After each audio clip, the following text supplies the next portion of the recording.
Recipe বানাইছো তুমি? হ্যাঁ। প্রত্যেক দিনই তো আমার জন্য রেসিপি বানাও। আজকে এটা কি রেসিপি বানাইছো পাপা?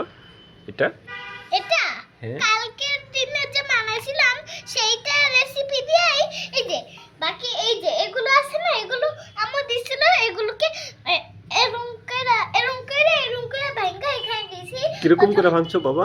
এই যে এটা এরকম করে। এরকম করে ভাঙছো? হ্যাঁ ও শক্ত তো। আর এই যে এগুলো, হ্যাঁ এই যে শসার খোসা। আচ্ছা, আর এটা এখানে শসার মা খোসা। আজকে ভরে নিয়ে আসলাম। ও খাবে তো? মা মাছকে ভরে আনছো? হ্যাঁ খাবে তো? খাবো ওই জন্য? হুম। আর এই যে আচ্ছা এই দেখো তোমার জন্য আলু, তারপরে শসা, তারপরে মূলা রেখেছি। ও এত কিছু! হ্যাঁ আমার জন্য প্রত্যেকদিন রেসিপি বানাইতে তোমার ভালো লাগে? হ্যাঁ হ্যাঁ।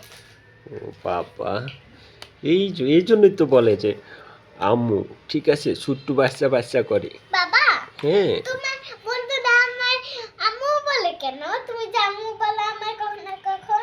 হ্যাঁ এই জন্যই বলে, কারণ আমি তোমাকে অনেক ভালোবাসি, আদর করি, এই জন্য আমার বন্ধুরাও তোমাকে আদর বাবা করে। দেখো কত সুন্দর রান্না বান্না করছি। হ্যাঁ থ্যাংক ইউ মা, তোমাকে অসংখ্য ধন্যবাদ আমার জন্য এত সুন্দর সুন্দর রেসিপি বানানোর জন্য। ঠিক আছে। বাবা হুম। তোমার জন্য